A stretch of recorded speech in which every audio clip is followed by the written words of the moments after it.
Welcome to Mayor's Night Out. This is our first one of 2012. Thank you all for coming out here. I want to thank Principal Bill Danko and the wonderful staff here at Hess Elementary School for allowing us to use this facility. I'd like to point out to everybody that we're broadcast live right now on Go Hammond TV, so try not to curse. Sometimes it happens, but this is live. You can also watch it if you want to watch this twice. You have the ability to go back on Go Hammond TV. We post it each meeting live to the internet. I'd like to introduce Michelle Turchaney. She's our new special events coordinator. Let's give her a big round of applause. This is her first mayor's night, so take it easy on her, right? She's always in the background, and now she's out in the spotlight. So thanks, Michelle. We usually start off mayor's night by passing the microphone and introducing all the department heads that are here today. So where do we want to start today? We all have Chris. Hey, Michelle, why don't you bring the microphone over? I can pretend I have one, Mayor, but... I'd like to remind everybody we still do the radio show every Friday morning on WJLB. It's a live call-in show. It's pretty topical. It's sort of like Mayor's Night Light, and it's in the morning. Anyway, at 7:35, Michelle's on there with me every Friday morning. Good evening, I'm Chris Cantar, I'm the Hammond City Attorney. Right, Chris Campbell, Information Technology. Ed Cruz, Hammond Water. Jacob Sazwa, Economic Development. Jeff Smith, Fire Department. Sherry Daniels, Personnel. Courtney Margraf, College Bound. Chris Sacaleras, Legal Aid Clinic. Alana Miller, Community Development. Molita Weems, Human Relations. Kurt Cook, Building. Bob Lindy, City Controller. Tom Daverton, Mayor's Chief of Staff. Stan Destany, City Engineer. Rondo Vick, Environmental. Brian Poland, City Planning. Jackie Kasmerzak, Recycling. Good evening, Scott Mitchell, your Sewer Department. Jennifer Dilline, Housing Authority. Kelly Green, Code Enforcement. Gary Gleason, Street Department. Johnny Perez, Sanitation. Jim Callahan, Sessions Department. Pat Moore, Park Department. Bill Taylor, Planning and Development.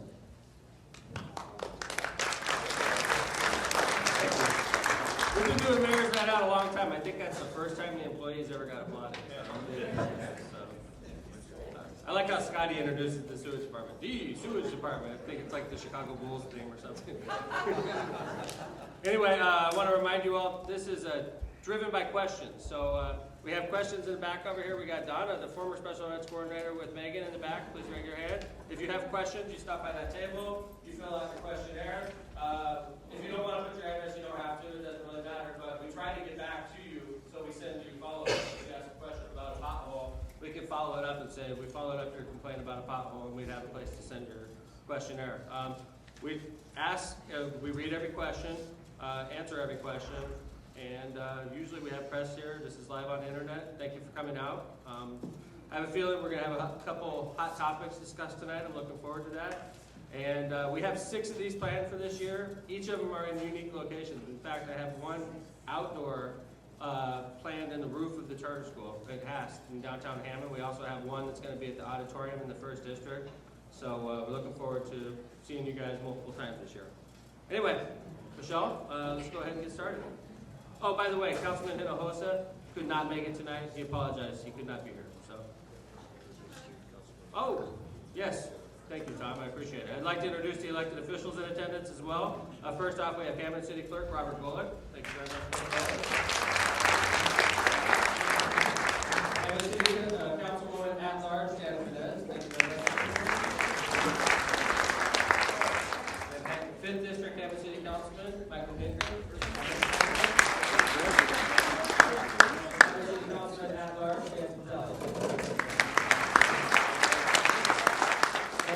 City Trustee, Cindy Murphy, thank you very much. We got our first sandwich board of 2012. See you? Okay, let's go ahead and jump into the questions. Okay, Chris Rutledge said that you had a question for a couple of department heads and the mayor. What's that sound? I Chris had a Rutledge. question, but I wouldn't write my question down because I didn't think I could call Ron. Hey, you know what, Chris? That's a common misconception. We've always, when we first started Mayor's Night, they always said, oh, they never answer every question. That's crazy. We read every question. Sometimes there'll be like, let's say we have an issue about the fire department tonight. Sometimes there's like 5 questions about the fire department in there. We'll try to summarize all 5 of the questions and deal with that topic at once instead of hitting it 5 separate times. So, anyway, let's answer Okay. your question. I had a couple of questions. First of all, my name is Chris Rutledge. I've lived in Hammond for over 50 years, and I'm still living in Hammond. And my husband is a Hammond Fire Department and has been for 25 years. I'd like to thank the mayor first. I'm going to do that next part first. I'd like to thank him because he did put the truck back in use at Hessville, and I appreciate that. I did contact him about it, and I was upset. I was upset for the firemen's safety and the citizens, so I'd like to thank him for that. That was the good part. Okay. And then the department heads. You were all at the city council meeting last night, and I want to tell you, first of all your departments do a fine job. Everybody works hard. I've been in contact with the sanitation department, the street department, for different reasons over the years, and they've been great. They always respond, and they do it quickly. But now is the sad part. I was so upset last night at the city council meeting. I went to it in support of the fire department, and it's not over money, it's over their safety. When I was there, and I listened to everybody, I didn't speak, I wanted to hear what everybody had to say. I was devastated when the department heads all got up and spoke against the firemen. And I'll tell you, and I was upset with you. And then I thought, no, it's shame on the mayor who sent you there. Because I'm going to tell you why. You all work together. You should be working together. The city's in a tough time, and I know that. But you should all be working together and getting along, not fighting amongst each other. So shame on the mayor for putting you guys against each other. I was very upset. Okay, thank you. Seems like we got fire department, so let's just go ahead and jump right into it. First issue of the day. We had a 2.5-hour city council meeting last night.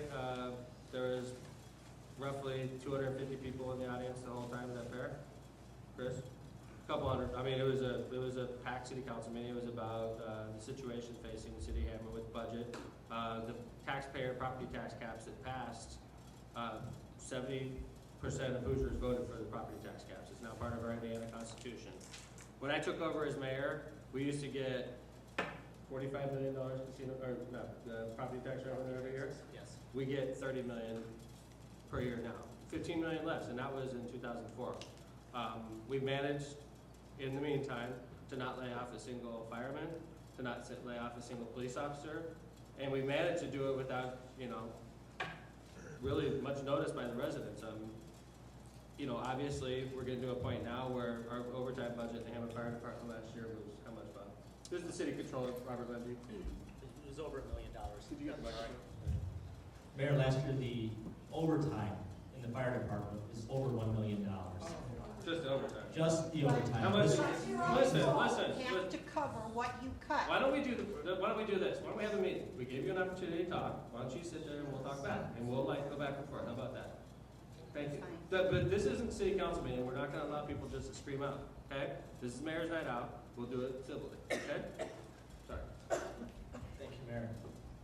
Historically, the fire department had an overtime budget of $200,000 to $300,000 because obviously, with a department like fire, when there's an emergency, if the guys are out on a call and their shift ends at 7 a.m., you can't just say, oh, it's 7, time to clock out and go home. So there's situations that arise that are going to require overtime. However, that number in the last 2 years has increased significantly.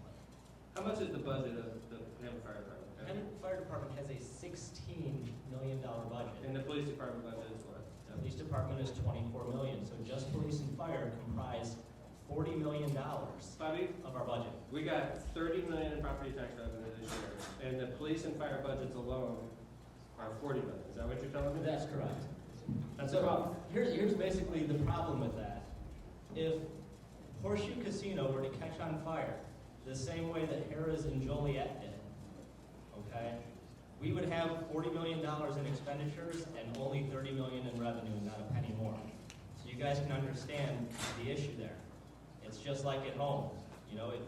If you're spending $400 and only bringing in $300 a week, you're going to have an issue.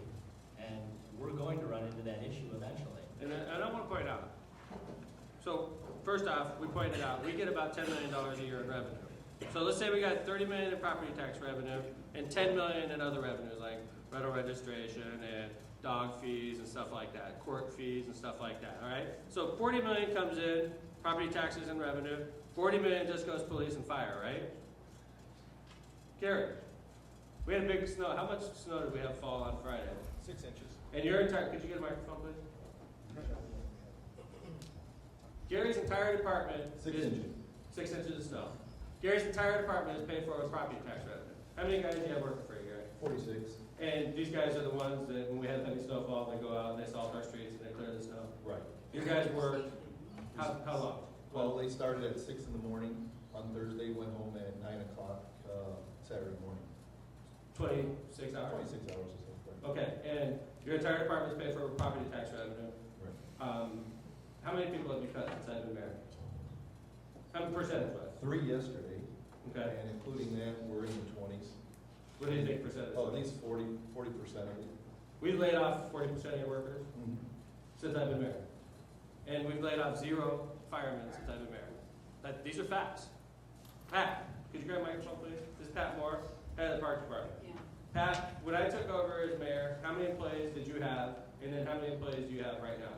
We started off in 2004 with 145 When we took over, you had 145 employees in the Parks Department. that work year round. That's not counting your recreation sites and your pool sites. How many do you have now?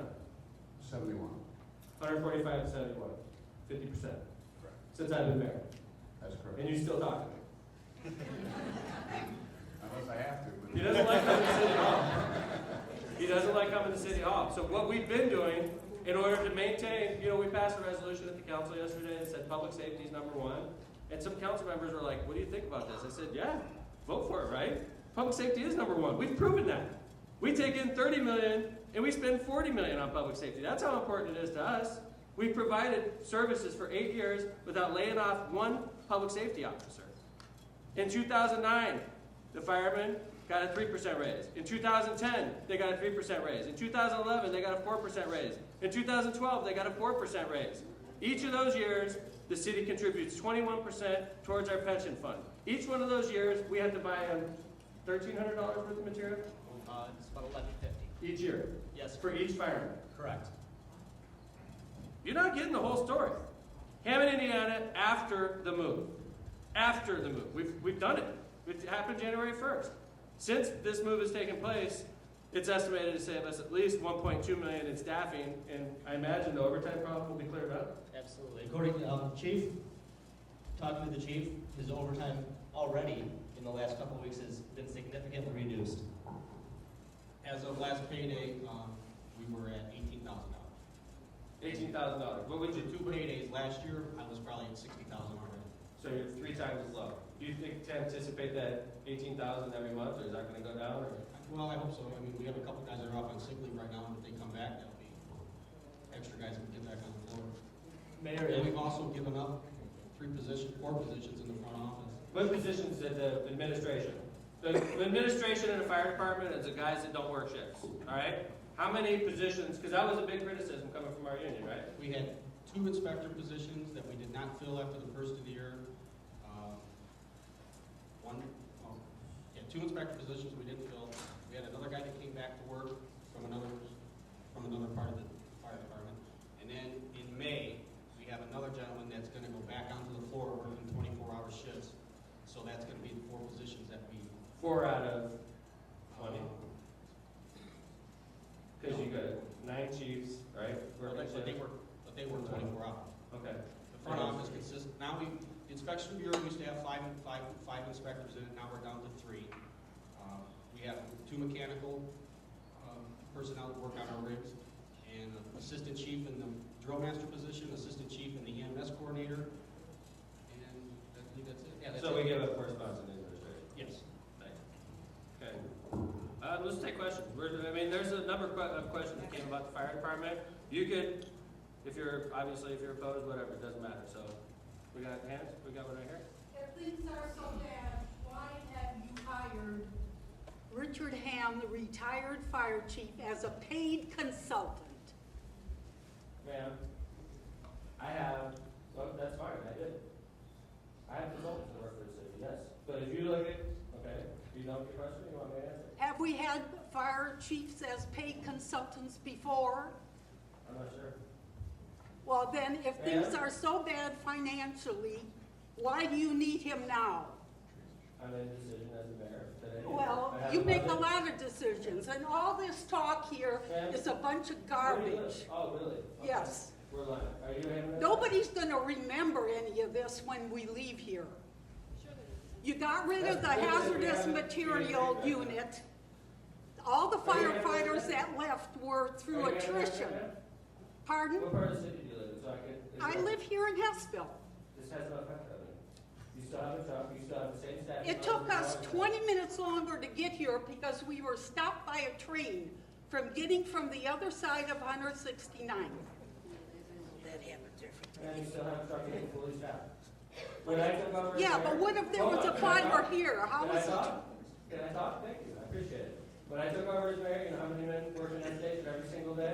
365 days a year? 7. 4 on the truck, 3 on the engine. Guess how many work there now? 7. There's been no change. The truck A. In Hessville. None.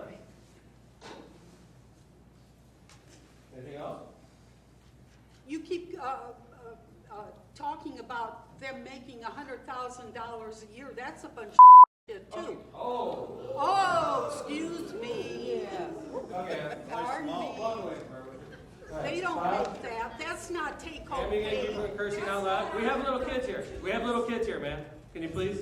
It's not on their W-2s. Okay. It's not Bobby? on their, Ed Lamelli went up to the microphone last night, who's the head of the union. He went up to the microphone and said we were lying. And this was a really powerful moment when this happened. Ed said they're lying. Hammond firefighters don't cost $100,000 each. Bobby was prepared for that. He walked up with an actual printout of what Ed Lamelli, the firefighter president, that said we were lying, said last year. How much did he make? Ed Lamelli made a base salary of $62,000 last year, and he made $10,700 in overtime.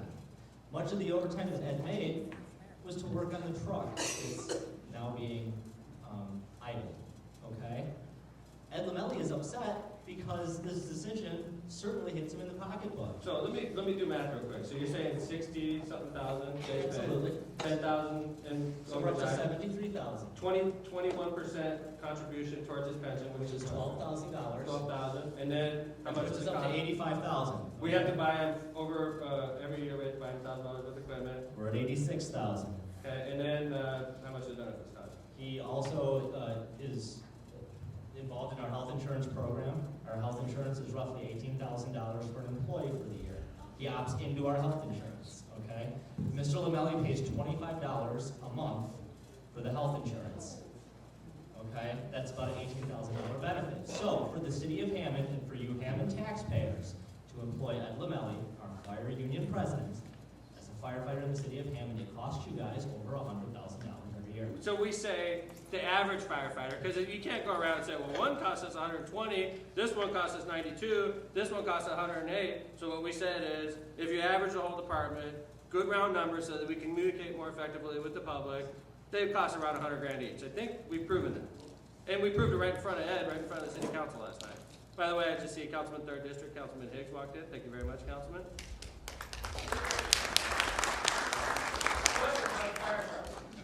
Man, you talked last night. Nice to see you. Thanks for coming to Mayor's Night.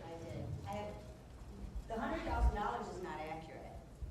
Okay. It's not accurate. Okay. My husband is a Hammond firefighter. His W-2s have never said that he makes $100,000 a year. You cannot include, because he is a union firefighter, his pension and his clothing expense and his health benefits as his pay. But you're saying he makes $100,000. He doesn't.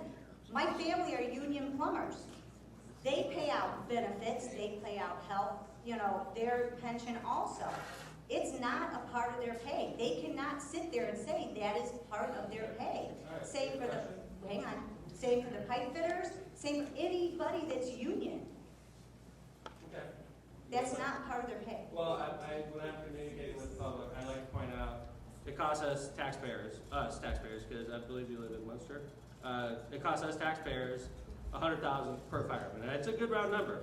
And the reason it's important about arguing where people live is it frustrates me. It really does. 70% of the firemen that we pay spend $100,000 per fireman. 70% of those firemen live outside of Hammond. A lot of those firemen live in areas that don't even have fire departments. They have volunteers. And then they come to Hammond, knock on your door, say the mayor's shutting down a truck, you're going to die in a fire. And they walk away. City Hall gets flooded with phone calls of concerned residents, of course, because if a fireman knocked on my door and said, you're in danger because the mayor's cutting costs, I'd be scared too. And what we said is, Hammond, Indiana has 3 aerial trucks. This is a fact. This is more than any other city in northern Indiana, certainly more than where your family lives and a lot of other firemen's family lives. Certainly more than that. I bet you, per night in Munster, there's 2 firemen per shift, maybe. In Hammond, every night, you have 40 firemen every single night sleeping in this city, ready to respond to your calls. What we did with this move was we went from 43 per night to 40 per night. That's what we did. Saved us $1.2 million. You still have 40 people every night sleeping here. 8 paramedics, 32 firefighters every night. I can't go below that because that's what our contract says. Another important point, they signed a contract that allowed me to get down to this number. The same contract that pays them their pay raises is the one that allows me to hit this number. I'm exercising my rights under the contract that Ed Lamelli, the union president, and your husband probably voted for. Number one, I don't live in Munster. Okay. I live in Lowell. Okay, Okay. that's even more. It's really not, but I told you last night, my family, they own Salyer Plumbing in Hammond. And I told, hang on. I told you last night that we had been part of this community for 80 years. I talked to my sister this morning. It's been over 100 years that my family has been involved in this It community. has nothing to do with your sister's business, and I don't think it helps. It's not my to bring it sister's up. business, it's our family business, That's and fine. up until It has 10 nothing to years do with ago, that. I lived here. I grew up in Hammond. I lived in Hammond. I graduated from Hammond. So I'm still a Hammondite. That's the way I look at it. That's the way I look at it. Did I move out? Yes, Mr. Mayor, I moved out. Our neighborhood would be better if we had people like you here. I moved out because I wanted her to have a good education, and I couldn't get that for her here. My kids go to school here. Do they go to the public school here? No, they don't. No, they do not. No, they do Okay. not. But my kids go to school here. They go It's to a offensive when private you're sitting school. in a Hammond public school saying that, by the way. First off. Secondly, But I know a Mr. lot of people that raise very successful kids in Hammond and they go to the public school system. A lot of people. Our public school system would be better if their kids were going to school Then here. why It don't would yours help go there? everybody else. Ma'am, you have I a just question, asked. or do you want to I asked a question. I What's said, the why question? don't your children go to the Hammond Public It has School? nothing to do with the fire department, and it's none of your business. So let's move on. Next question.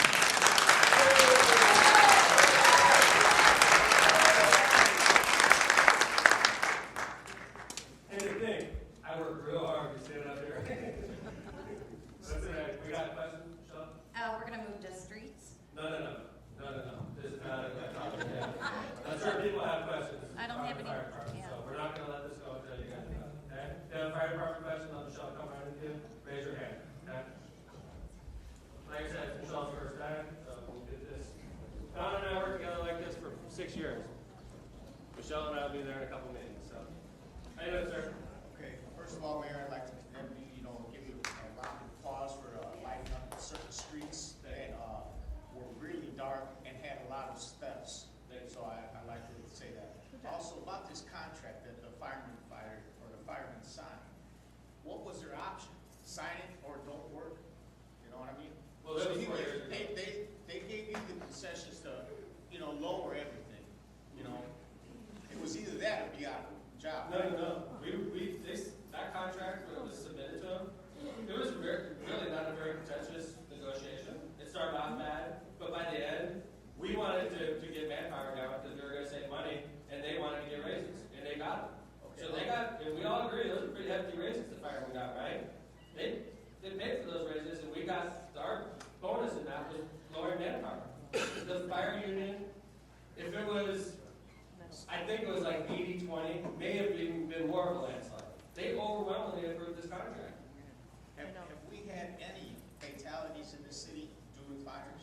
Oh, of course. We have. Well then, could you give us a facts on that? Like, let's say, Off the top of my head. let's see an estimated amount, okay, you're lowering firefighters, you're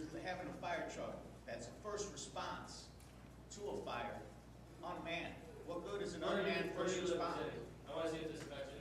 Pardon? Where do you live? Do you live in Nashville? I live in Hessville. Good. Yes. I mean, it's truck Gates hasn't been touched. Okay, Any you know, day, that's, truck gate? all right, if I move to that side of the city, you know. We have, We have options to go to anywhere in the let me ask city. you a question, sir. Yes, sir. If I bought 5 aerials, is that the answer?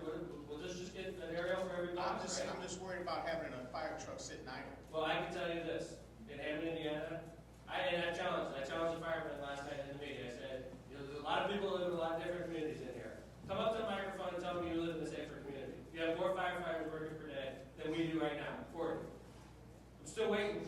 Well, I'm still waiting, by the way. I'm There's probably I'm 100 worried people. about the people that aren't here, that are able to speak to you. I'm not throwing it out there. We're on TV.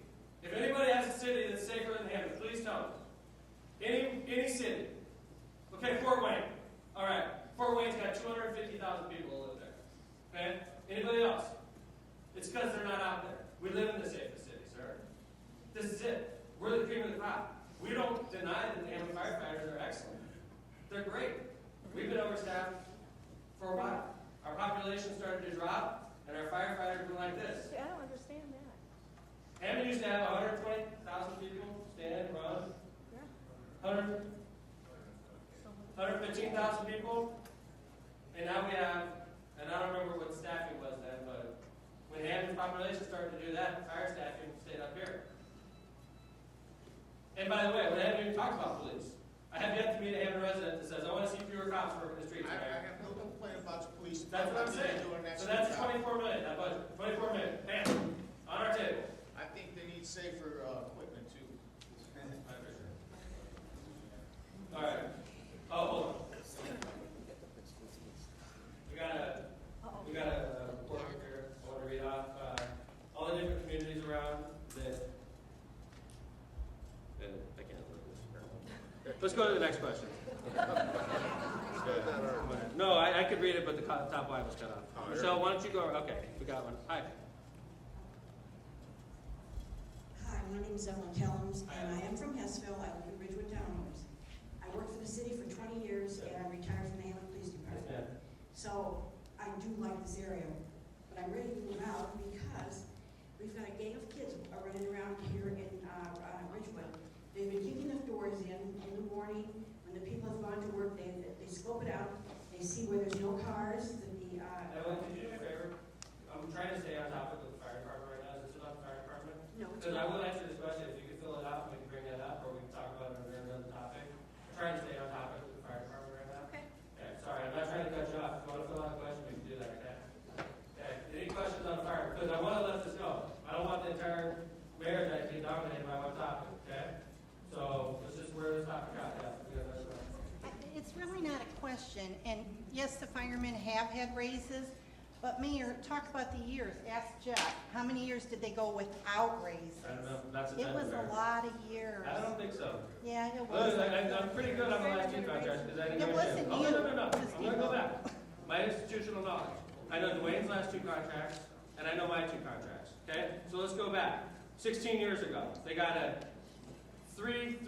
0 first year, 333. Second contract, 0, 333. My contract, 3333. This contract, 3344. That's the last 16 years. Jeff, is that accurate? That's right.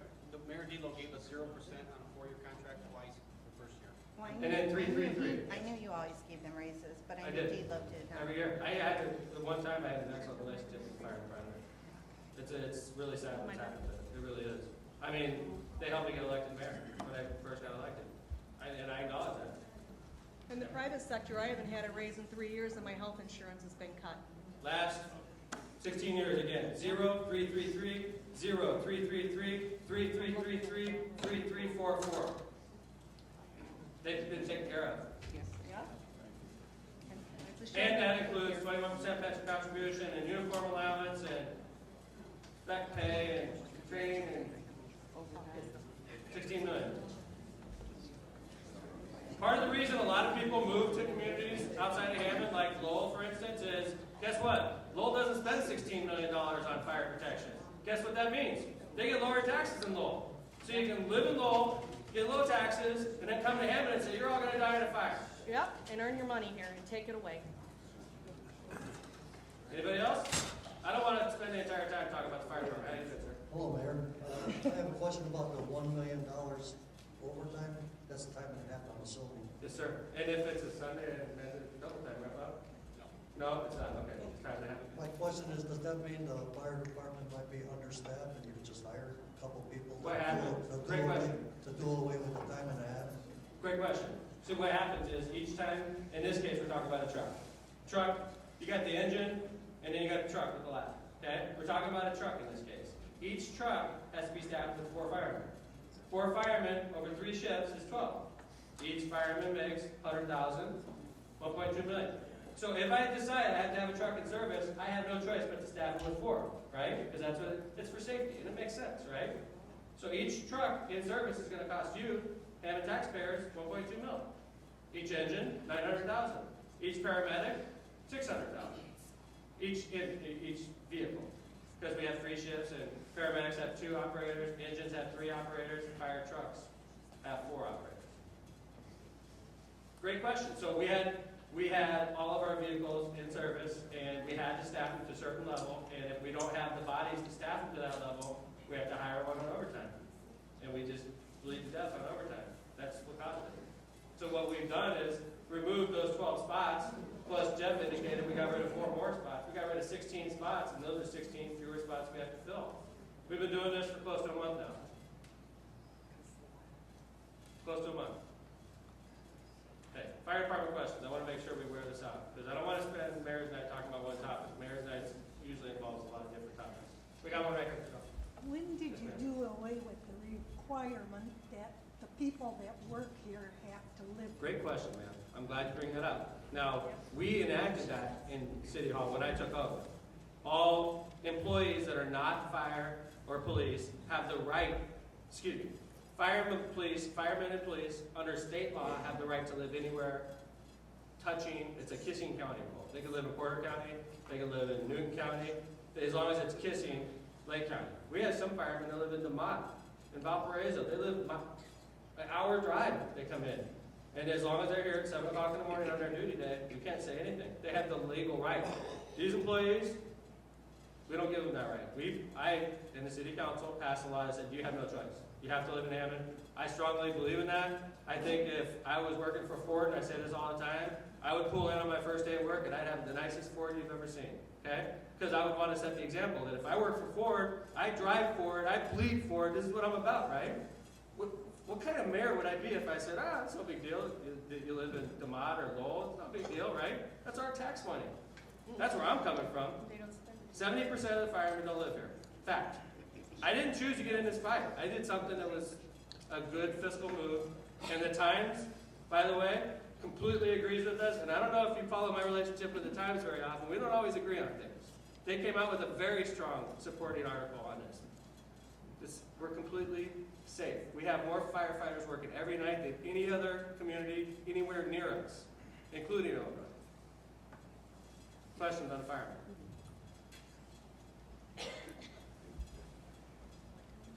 Mayor, when I began receiving calls from residents as the result of the flyer that was being passed out by the fire department, I spoke with our fire chief. My questions were, is this truck that's being taken out of service going to be sold? The answer was no.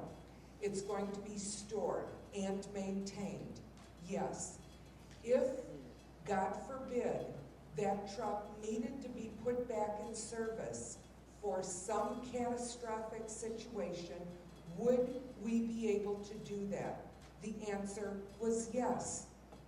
So the point that I'm getting at here is, although the truck is out of service, if we needed it, we would have it.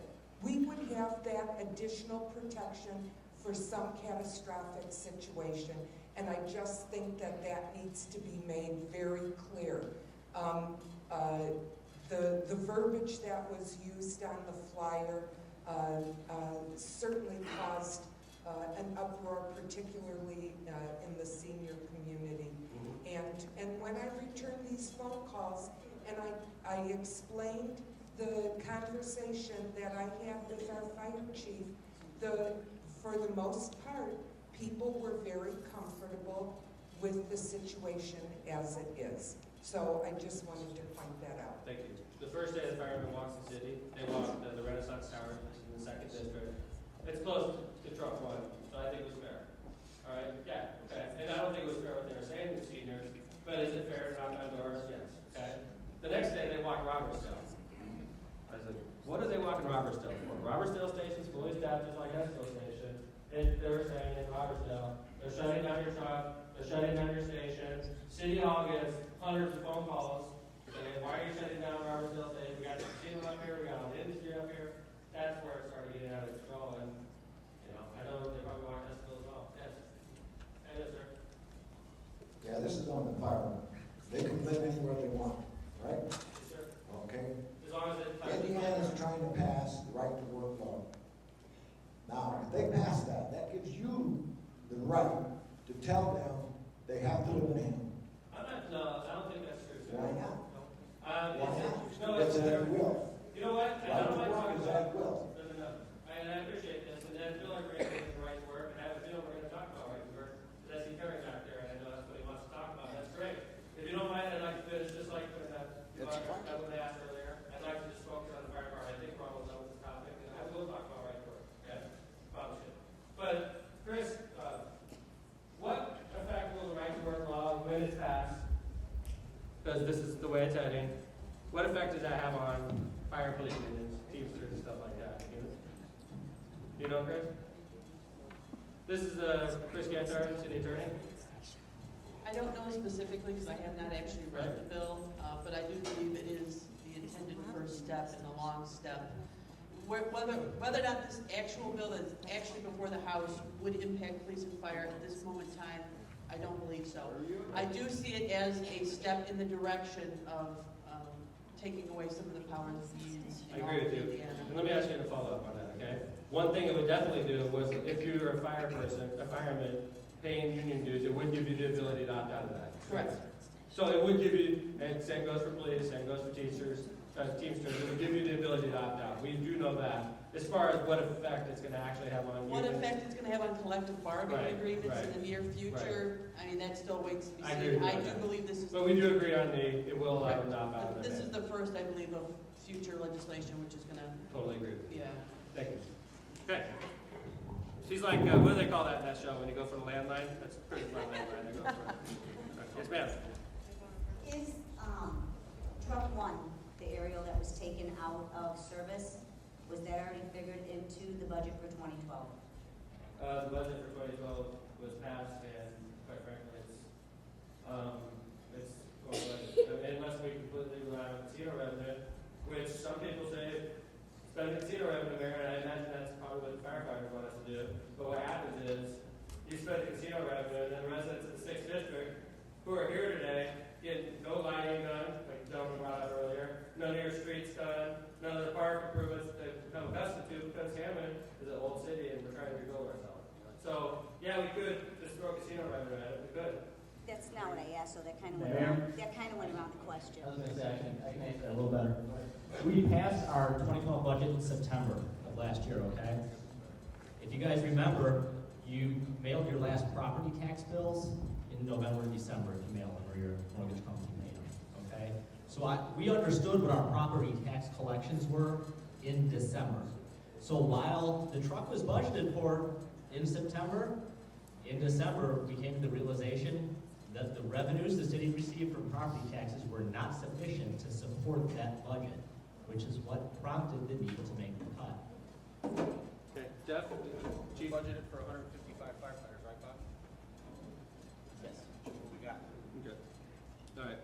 Any other questions on the fire department? We spent a lot of time on it. All right, we got Councilman Higgs.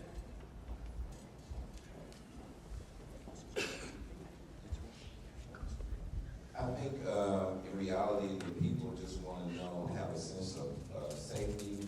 So, Mayor, if you can enlighten them on exactly what the plan is in terms of the truck and how it's going to be utilized, and if a situation should come up, how will they react in the fire department? Thanks, Jeff. We talked about that before you walked in. We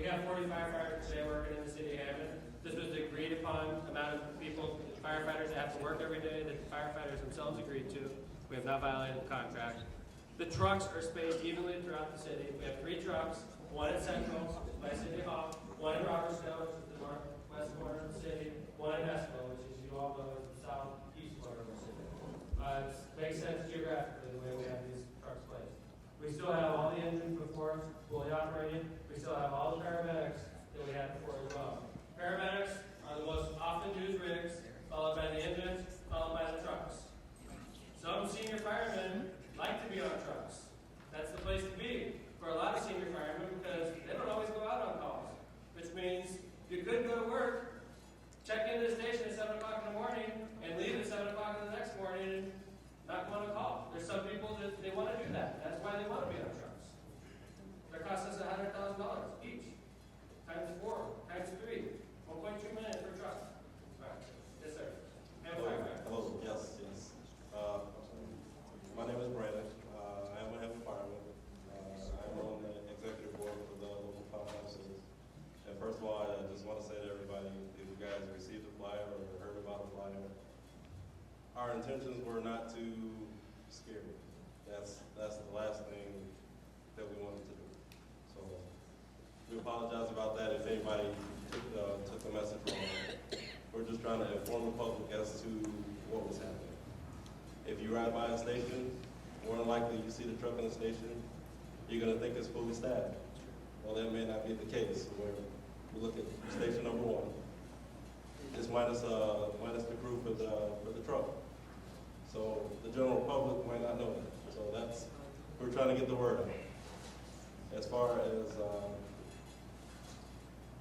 our staffing goes, I mean, the mayor's right, he is operating within the contract. We just feel that it could be a safer way to do it, at least for us and for you all. I mean, less guys, slightly longer response, but. Brandon, you guys wouldn't have signed the contract if you thought it was unsafe. No, not by all means. I mean, So when you signed the contract, you knew that 45 fighters a day would be safe, if we did that, right? Because you would have never signed it if you didn't. Right, it wouldn't, it wasn't a great contract and it wasn't a bad contract. It was right in the middle. Do you remember how many people voted for it? That I really don't remember. It was overwhelming though, right? Yeah. I'm really not sure about the numbers. Do you remember, Chief? Any firemen? I mean, it wasn't a close vote. I mean, it was 70-30. It was a landslide? Yeah. Okay. Thank you. I don't mean, it doesn't have to be, as long as we all realize, I remember it being a landslide. I don't remember what the breakdown was. Well, and on the topic of firemen actually standing tall, I don't know about the percentage. They say 70, 30, something like that. I have a resident. I do stay here.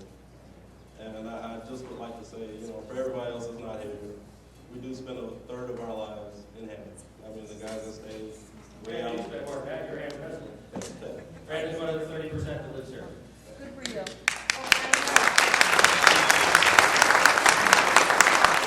I would say that the other guys, they spend a third of their lives here. They put money into the city, just like regular residents, because we live here on a 24-hour basis. So I don't want that to take precedence over it. All right. Do you mind, I wanted to move on to the next slide. We don't want to take, I don't want to take all of you guys' time. I understand this is, the mayor's night. He has different things he has to go through. But our biggest concern is safety of the public and, safety for our guys. Less guys equals more work, longer response time. So that's what we're concerned with. We just think that it was a better way to man the staff or to staff. Thank you very much, Brandon. Okay, well, I'm going to do one last word. We gave 50 minutes to this topic. Bobby wants to say one last thing, and then I'm going to move on to the second topic. Okay, Michelle? By the way, welcome. Your first meeting as mayor's night. We're doing a hot topic. You're doing great. All right, Bobby, exciting work. Sure, absolutely. Brandon, you're one of the guys that I've known on the fire department because you're one of the newer guys. You're one of those lower guys. And it's ironic to me to hear you come up and support this, and I'll tell you why. When we sat down last year with the union, we asked them to open the contract back up, and we said, union officials, will you please forego your 4% raise in 2011? And we'll guarantee not to lay off those bottom guys.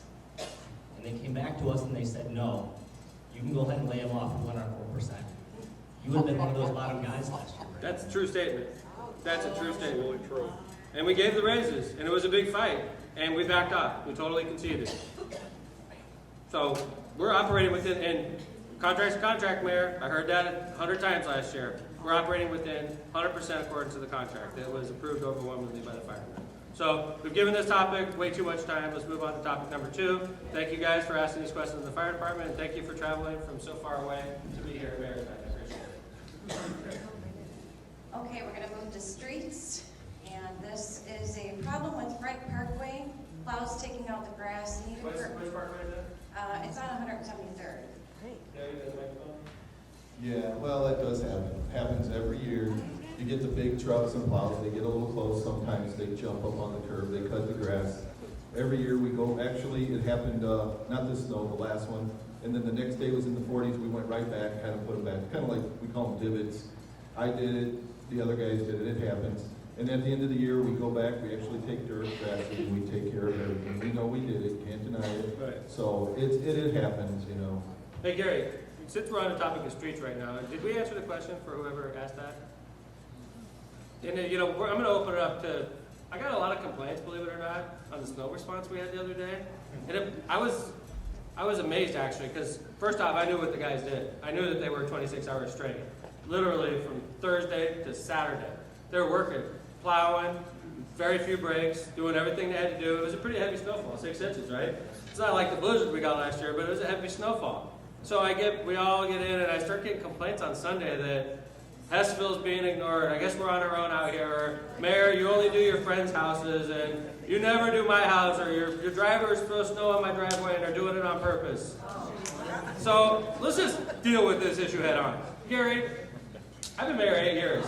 I would be shocked. I know your drivers, and they're very professional. First off, when they're plowing snow, I don't really think they have time to think about being vindictive. And usually, they're traveling in packs, right? Right. If you know, a lot of people, actually, I had a guy that was doing a college thing today, and when he came in, he wanted about 15 minutes with me, and he ended up leaving 2 hours and 10 minutes later. He couldn't believe how we operated, how things went. We took him through the shop and everything. And when our guys go out, it's not like, some jobs you might come in today, they put you somewhere else. Your snowplow route's yours. So if you miss a street, you tear up a yard, we know who did it. Right. So when they come in, you'd be amazed. They get in their pack, they run them, they run at a pack to get the mains open as fast as we can and salted. Then, our motto, if we can, we like to go into the residentials after 9 o'clock. And that way we know most of the people are gone to work. We can get as much as we can cleaned up so when you get home, it's there. Could you do me a favor? Realistically, we know the snow has to go to the right. Realistically. Unless it's a parkway or there's something on the other side of the street, we kick the plows over immediately. If we didn't, believe me, we hear about it. So they do take pride in what they do when they get out there and do it. What's going through your mind as street commissioner? What was your strategy for the weekend? Because it worked perfectly, because Sunday came along and all ice started melting, and you look like a genius. Here's what happens. People don't realize.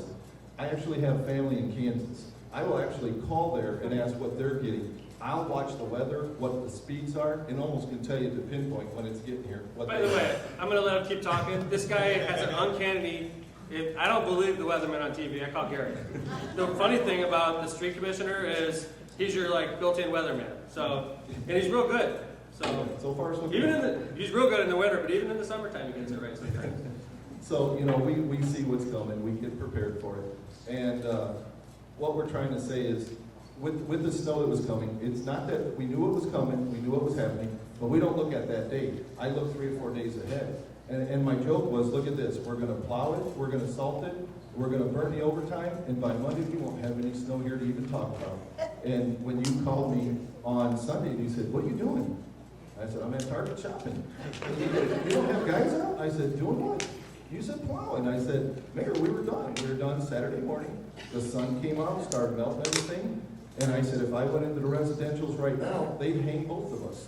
Because people come out on the weekend, they clean by their garages. We cut out every alley in Hammond. Sanitation, park department help us every time. And then they get their cars ready. They know we're coming back to push back. I said, let them clean, get everything ready, and then we'll touch up on Monday. Monday came, exactly what I said, there was no snow. Yeah. So we And knew what was if, happening. if we would have panicked, we would have had people working on Sunday, making double time, right? Right. And that's not cheap for you, throwing salt, and then it would have just been washed away on Monday, so. The thing is, I think it was handled very well, and not only that, I started getting a lot of complaints, which makes me nervous, and when I get nervous, I have a tendency to drive to other communities to make sure we're not falling behind, and we weren't falling behind. I went, and I go into the residential areas, I don't go on the mains, everybody gets the mains. You go to other communities and drive into the residential areas, we did fine. By Sunday, Gary had done the residentials, he'd done all the mains, and the alleys. Our alleys were done on Sunday. Anyway, I wanted to say great job to Gary and the street department. And the park department and the recycling drivers and the public works workers and anybody that has a plow when we have a heavy snow event like that, you could be the guy assigned to City Hall. You got a plow, get out there and plow. It doesn't matter. So I want to congratulate everybody up here that did a great job. And I wanted to let you know what goes through our heads when stuff like this is happening, because it was a Friday rush hour snowstorm, and those are not easy to deal with. And we know we're looking at overtime in situations like that. So anyway, any other questions about snow response? I got up Saturday morning and I went out here in Hessville at 8 o'clock to blow my snow. My street was completely clean, and when I got to the back, my alley was done. Yes, it was. At 8 o'clock in the morning. You can't ask for any more than that. Anybody else have any other issues about the street department? Okay, thank you. Our last form here says snow plowing, good job. Thanks. From Gary. Sorry, I didn't see all of that. Okay, new subject? Yep. Police department. Good. Is it possible to assign more crossing guards for the elementary school kids, especially those that have to cross busy intersections like Irving School? Great question. This is John Doty, who's our assistant chief of police. Ryan Miller at the Chiefs Conference, I believe. He went down to Indianapolis today to caucus for the 911 commission. 911, that's right, I'm sorry. Okay. We have a budget for the crossing guards. We are currently exceeded. However, we do everything we can to reallocate our resources as needed. If you have any specific requests, then please, you can just see me before we're done here. See me, let me know what your concerns are. Let me know where you think they're needed. We'll go out, we'll send people out to look at that area. If we have an area we think we can reallocate one of the guards we have, then we would do that first. If that doesn't work for us and we do see a pressing need where you're calling attention to, then I'll find a way to get a crossing guard out. First question I asked when I became mayor, we started doing budgets, I said, we do the crossing guards? Why doesn't the school city do that? Why doesn't the school city do that, John? Probably the same reason they have a budget and they work independently of the police department and the city. We used to have great DARE officers as well. It costs us a great amount of our budget, which we could no longer expend and provide officers for you to patrol the streets. Because if you're a DARE officer, you're a full-time in the schools, you were really never on the streets, accurate? That would be correct. We did have them do some duties around the schools, like help out with parking, things like that, but basically we lost officers to the school out of the budget, out of our taxpayers' money. We were unable to sustain that, and just like the crossing guards, they won't pick up the tabs that the police department does. Anyway, questions? Did we answer that? Yes, ma'am. We got after. Well, wait for the microphone. Hey, the police that work at Warren High School, are they paid under the police department's money or under the school? Good question. I'll repeat it for the TV audience. The question is, we have police officers that work at Morton High School. Does that police officer work under our money, Civil City money, or school city money? Is that right? John? The officers who work at all the Hammond schools are paid for by the school city. But they are Hammond police officers. So they're making overtime? They're working as off-duty employment. They're actually employees of the school city of Hammond while they're there. Thank you. Questions? Yes, we got one over here. So. I have a question. Yeah, could you wait for the microphone? We want to just get you for the TV, even though you sound like you have a booming voice. Thank you. I'm concerned about discipline within the school and safety. I'm a teacher for Chicago, live in Hammond, and I deal with discipline every day. I have a student who threatened to beat my ass. What is? We're gonna need like a 3-second delay to get this meeting. What is the official Hammond? I just moved to Hammond recently. Thank you. I'm very happy to move to Hammond. Thank you. You live in Pestle, sir? I just moved to the fifth district. Okay, good. And I'm very excited about being here. The council's right over there if you have any complaints. Personal friend? My councilman is outstanding. I agree. Council President. But I'm concerned about discipline within the school. Great question. Let's constitute the assistant chief, okay? Security in the schools, chief? All the schools have the amount of security that the school city of Hammond deems necessary. Some of the schools will have one guy, some will have 2 or 3 officers, some as many as 4, depending on the school, depending on what they feel their needs are to help control what's going on within the school at any given time, or be prepared for anything that might happen.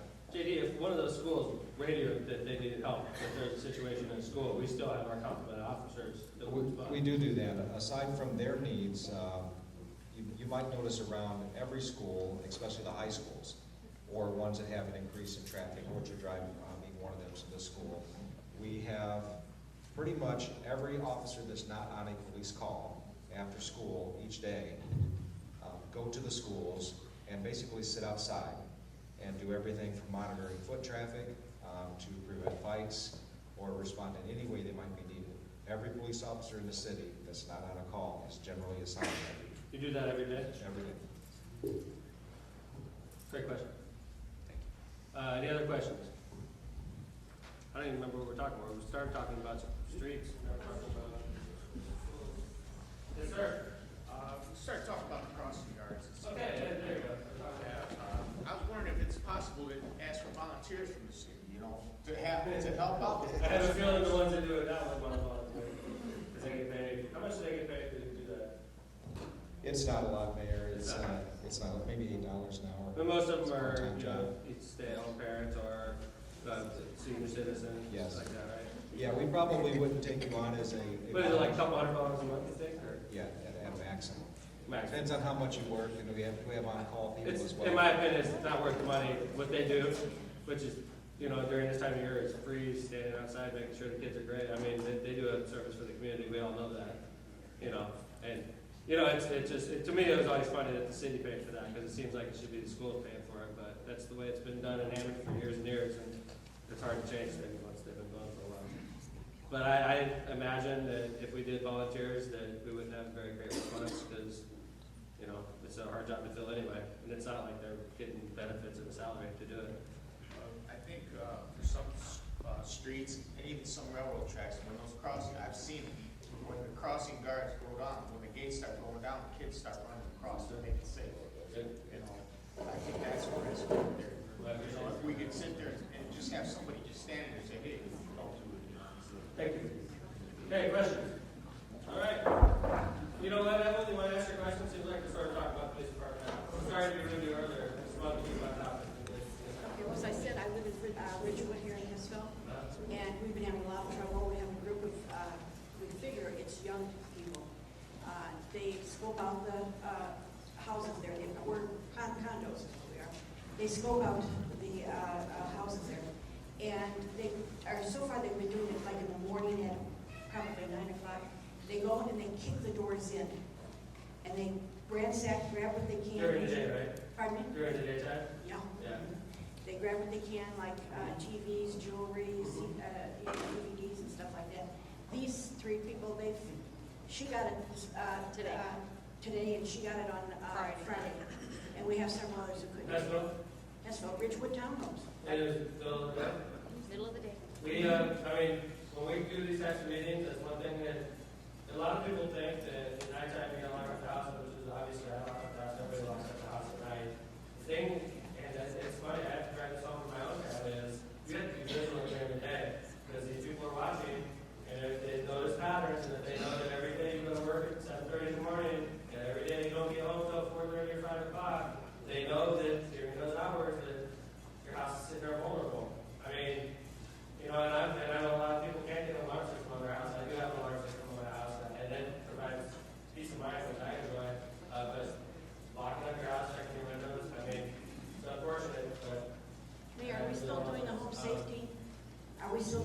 safety program where you get a $200 rebate on whatever they spend to fix the house. Where we had a program where the,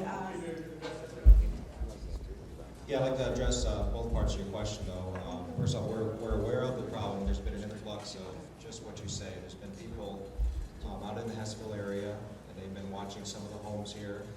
And the daytime burglaries are an issue, and it's one we're addressing. When the mayor took over, we had 4 burglary detectives, 4 people assigned to just that task. We moved up to 8, and recently moved up to 12. We have 12 people working full-time on burglaries now, and 4 of those are on the afternoon shift, so they're out 8 during the day and 4 during the afternoon shift. Yesterday at 9 o'clock, and Officer Scott Holbrook was involved in this right up front.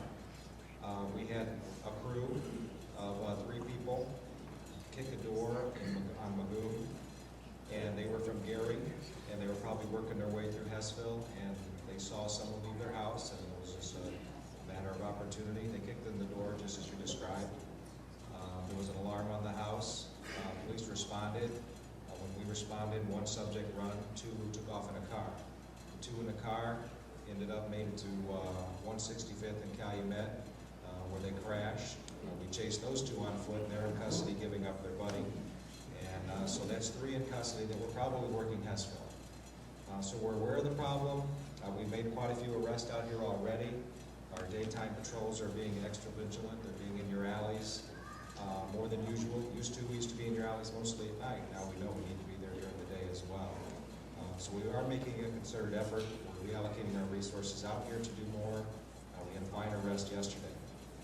Scott could probably actually explain the program, but basically it's this, and if I need more to, if he feels I leave something out, maybe he can pick it up. Basically, you come in and make application. Evelyn, you know this very well, you used to work up there. Scott, why don't you pick it up? Sure. I don't know if anyone on the microphone or you can hear me. Basically, it's called the Home Security Program. You call the police department, my number, I can give it to you, or you're probably on a flyer back here for Hessville. You make an appointment, I come out to your house, I give you some ideas about locks, lights, windows, things you can do to upgrade the security, alarms, like the mayor mentioned, and then the city will provide up to $200 to help you pay for whatever it is you do, whatever security upgrade. The only restriction to the program is you have to be a homeowner. And it's pretty simple. City gives you $200 to make your house more secure, stop the burglars. you have to use a license to, No, just have to, that's it, just be a homeowner. Hey, Scott, where do they go to fill out the application? They go to... You just call me, and I come out to your house.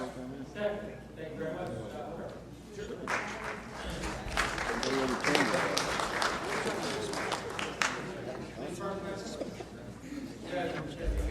Will city workers qualify for that? Because I know there's a lot we don't qualify for. I wouldn't imagine why not. Okay, I just want to make sure. Yeah, we do. I would, yeah, I would. Question was, do city workers are they allowed to participate? I wouldn't see why not. They're homeowners too. So.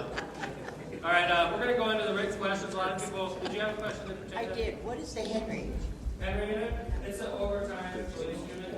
It's we have beat cops that work every day, 7 days a week, 365 days a year. And then we have a Henry unit, which is additional cops during high crime, peak crime times, like Friday night. We'll have your beat cops that work every day, plus an additional unit of Henry officers that help. Are they unmarked? Are they what? Unmarked?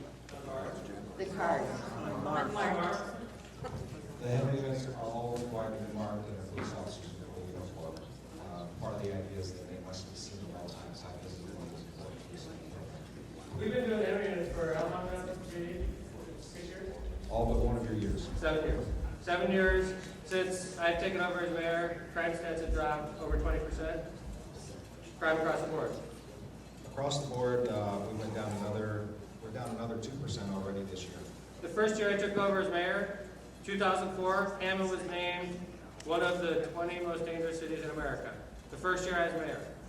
And, which is not anything to be proud of, and I didn't take responsibility, I wouldn't say credit. I didn't take responsibility for that because I had just taken over as mayor, and it was all that happened in the past. Since that time, we've put in an excellent administration. We've been aggressive with the use of casino revenue to fund additional police officers, and we've dropped crime significantly. Does that mean we're happy and we're up here satisfied? No. I'm looking at 3 homeowners that just had their house broken into today. This is a fight that we have to keep fighting. I'm really sorry. I take it personally when I hear that stuff, and I'm glad you guys came here. I really am. We don't want to, this is unsatisfactory. We got to keep working hard, okay? Because it's my house at stake just like your house is at stake, just like everybody, okay? I'm really sorry about that. I've been very impressed with the police department, though. Before that night was over Friday night, I had 3 people from there in my home. They have called me every day. The detective has called me every day. I was very impressed. Thank you, I appreciate it. They're great. And then our detective unit is outstanding too. The guy that's in charge of the unit he's really, he's great, and his guys are go-getters, and, unfortunately, the crime has already happened in a case where they get involved, but like Katie said, we catch these guys, and they don't have a lot of honor amongst these people, right? They'll turn each other in and do a sentence, right? In a minute. We'll catch them now. Mayor, are we gonna have Henry Unit up in Hessville soon, or? Maybe that's all working.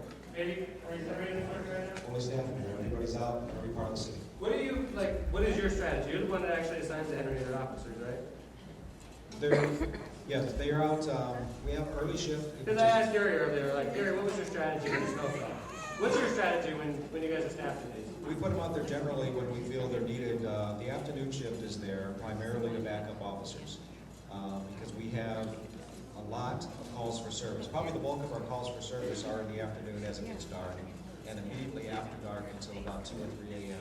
Then things start to slow down, and the core officers that you have on the street, minus the Henry Unit, are enough to handle what's going on. Same thing early in the daytime. During the daytime hours, most of the time, the call for volume level, the accident level, general calls for service are lower. So we have, Henry Units will come on anywhere from between 2 and 3 o'clock, and they usually finish up by 2 in the morning. They cover 2 different shifts during that time. So you work from if it's Sunday night and it's snowing, are you going to work as many Henry Unit officers as you would on a Friday night or a Thursday night? As a general rule, we avoid Sunday nights and Monday nights because those are statistically our lowest crime times and our lowest response times. All right. Let's jump into written questions. Perry, okay. After Perry's question, we're going to go into the written questions because I want to get to the people's written questions. So.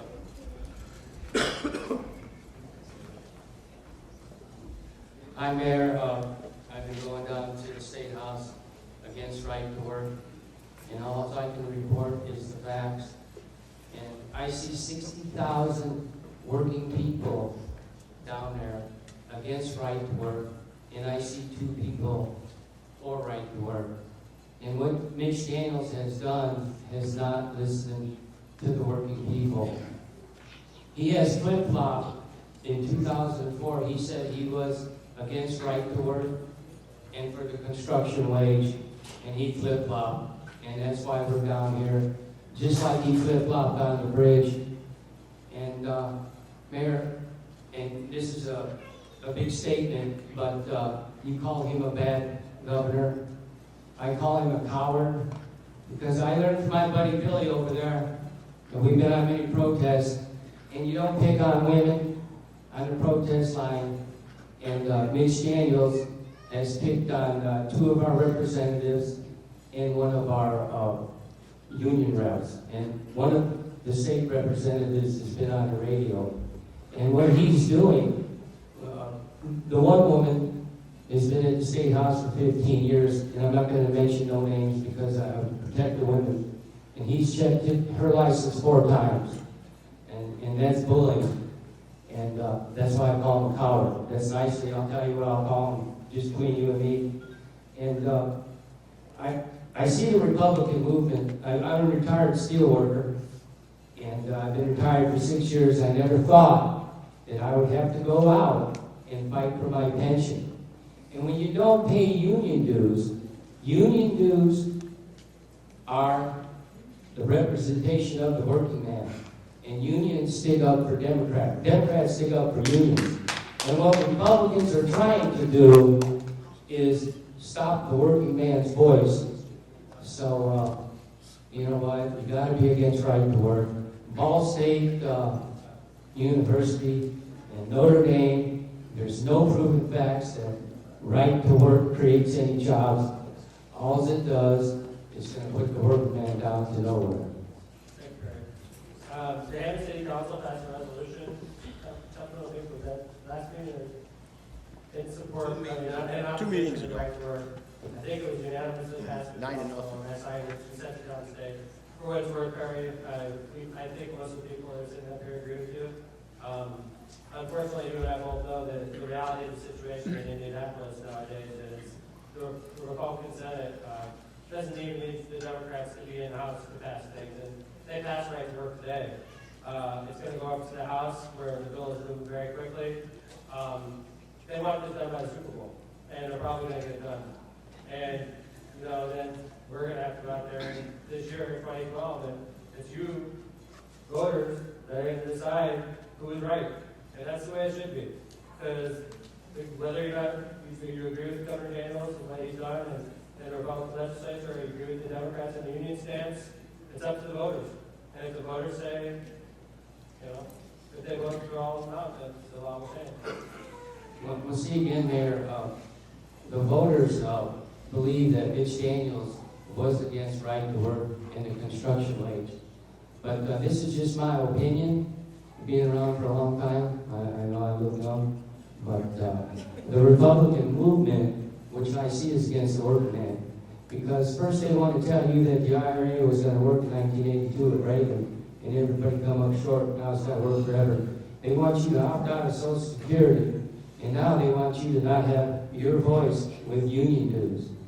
And I know it's a hard issue. When I first read it, my activist days are over with. I just want to take these. Doesn't look like it.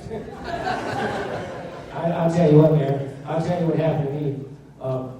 I'm a steel worker, and somebody said, and Mitch Daniels does have a goon squad, and they're dressed in black top coats, and somebody said something about my sign. I said, I'm a steel worker. What do you think this means?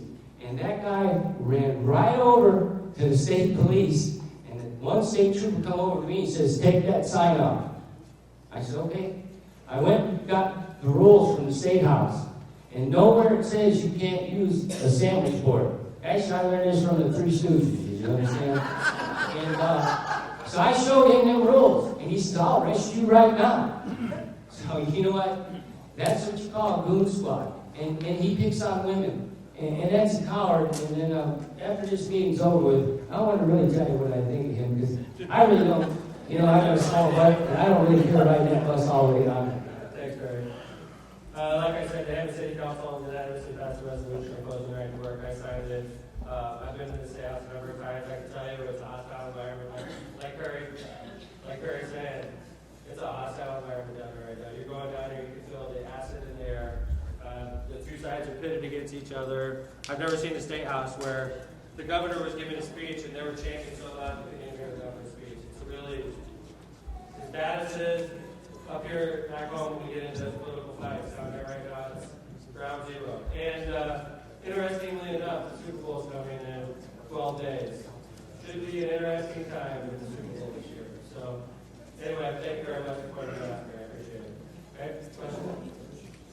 We're moving on? Yes. Okay. I have a question for the sewer department. Can we try and get a sewer near the end of a T at the alley? Floods like a pond, low spot, Ohio Avenue.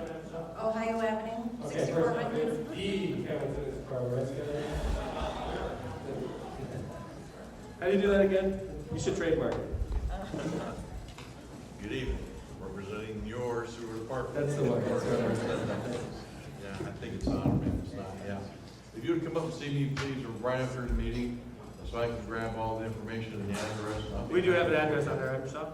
Yes. Let's just forward that to him. Is that the question there, right there? Yeah, you guys want to go ahead and talk? Go ahead. How you doing, sir?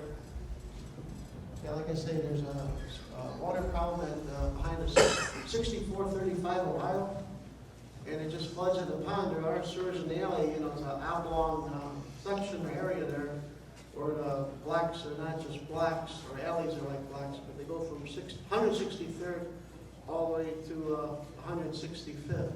There are sewers there, but towards the end of the alley and at the T's, even at the end of the T's, there's no sewer. And it floods, and it's hard getting in garages, and when it freezes, it's like a sheet of ice. let's see what they have to say. Okay, if you would, please make sure I receive that, and then we'll share it with our city engineering office, because they actually handle alley flooding issues, and then we work with Stan's office on that. Okay, let's have Stan jump I'd be in happy to too. work with you on that. What do you have to Thank say, you. Stan? This Stan is Stockton, the city engineer, like, Yeah, we'll take a look at it with Scotty. If it's something Scotty could handle, he'll be taking care of it. One issue there, I think that's a separated area, so we can't put stormwater in a sanitary sewer, so we'll have to look and see what's available. No, they have sewers there, but just put another one in there and tie it in as sewers. Sewers with slotted covers? Yeah, they got them there, yeah. Okay. Then it should be relatively easy fix, but you'll probably have to wait till spring. hey, Michelle, We'll be could you do digging up. what we're gonna do is the questionnaire you filled out, I'm gonna get a copy of that to Stan and to Scotty, okay? Okay. So both of them will get a copy of your complaint, we'll follow it up, okay? And by the way, next mayor's night out is Wednesday, February 22nd, 4th District in Monroe Elementary School, so if they haven't followed up, February 22nd, I'll be there, okay? So you can bring it up again, okay? Good. All right. Let's go to the next question. I have a general question for you regarding the library. Okay. My concern is if there is a plan or projection date as to when or if the libraries are going to reopen. Right now, they have a library board. I don't know if Elizabeth wants to jump on this a little bit. I can tell you that the situation came up, the property tax caps are affecting every government, just like the city of Hammond, just like the Hammond libraries. The libraries have to comply with property tax caps, just like the schools. We're all getting these budget cuts right now. The Hammond Library made a decision in September, October to shut down satellites, and they are shut down. The satellite, one of them was on Columbia, and then one over by Morton High School. I don't think the main branch has been touched at this point. I'm not sure if that's true or not. I think Linda here, Linda, would you mind talking to that? I don't mind talking. I have not heard anything about I can't presume to speak for the board, they speak for themselves. I have not heard anything about reopening. We're still trying to find ways to meet the shortfall that we were faced with last fall. If you have any questions, I might suggest that you may wish to attend the library board meeting, which is next Tuesday at 5:30 at Main Library. And there is a period of public expression where some of these questions can be answered. So that's Tuesday, next Tuesday. Next Tuesday, Week from today. that's the last Tuesday of the month, is that right? 5:30 at the main branch. 5:30 at the main library, Okay. yes. Right now, the library board, I should tell you, it's a 7-member board, but it's independent of the city. We have one appointee to the board. She's been my appointee from the beginning. She does a great job. It's a frustrating situation because a lot of people in Indiana voted for the property tax cap, 70%. And I think a lot of people didn't realize what they were voting for. And now we cap the property taxes. Your property taxes are cheaper, which is a wonderful thing. I mean, my property taxes are cheaper. But what that does for us on this side of the table is we don't have as much money. Just like the libraries don't have as much money. Just like the schools don't have as much money. And we still have to provide the service. So they're making decisions in the public library to cut back the satellites, and I understand why they're doing it. Doesn't mean we're happy about it. We understand why, because they don't have as much money as they used to. Just like we're doing stuff with the fire department that we're not super comfortable with, and we're not stopping there. Just like Pat said, he lost 3 people the other day. Just like Gary said, he lost 3 people just the other day. We have to do this. We don't want to do this. I don't have a problem with that. The fire department, we had to cut it by 50%. So I sympathize with the library's plight because we're going through the same thing. And I look out here at the schools, and Cindy Murphy was here. She's going through the same thing. It's a tough thing to deal with. And until we get another funding source, we're going to continue to have problems like this. And by the way, funding source means taxes. And people are scared of that word right now. So in the meantime, we're up here balancing a budget that's completely in the red. And we're doing the best we can. And I volunteered for this job. But Mayor, is it right to tax people out of their homes when they can't afford it, just so everybody can keep working? No, it's not. I mean. No, it's not. I agree. There's a fine line, but at the same time, the Hammond firemen feel very strongly about what's going on with them, just like the Hammond Police Department feels very strongly, just like Gary and the Parks Department and the Street Department and the Controller's Office, and we can all justify my office, the people who work in my office, we can vary the mayor's office, especially lately because we've had some controversy. I tell you, they earn every penny that they make. It's But tough. at home, if the money's not there, you can't spend it. Absolutely. You can't keep writing bad checks. Absolutely. You gotta cut stuff, I understand that. And that's what's going on. And But I can't appreciate afford it. $4,000 in property taxes, You're right. and I did vote for the tax cap, I'm sorry. And I'm not blaming you. A lot of people, I bet you, probably 70% of the people. And you don't think there's a lot of fat at the school board that can be cut? I would That's a presume, total just like there was. different issue. I know it's a total different issue, but my tax dollars are going there too, You're and right. I'm sure there's a lot of fat that can be cut at the school I board. appreciate it. Yes. Hey, yeah, looks like we have a topic here. Yeah. Hi, that was my question. My Yeah. name is Regina Viva. Hi, I Regina. also live in Ridgewood. Hey, Evelyn, Nancy, and them.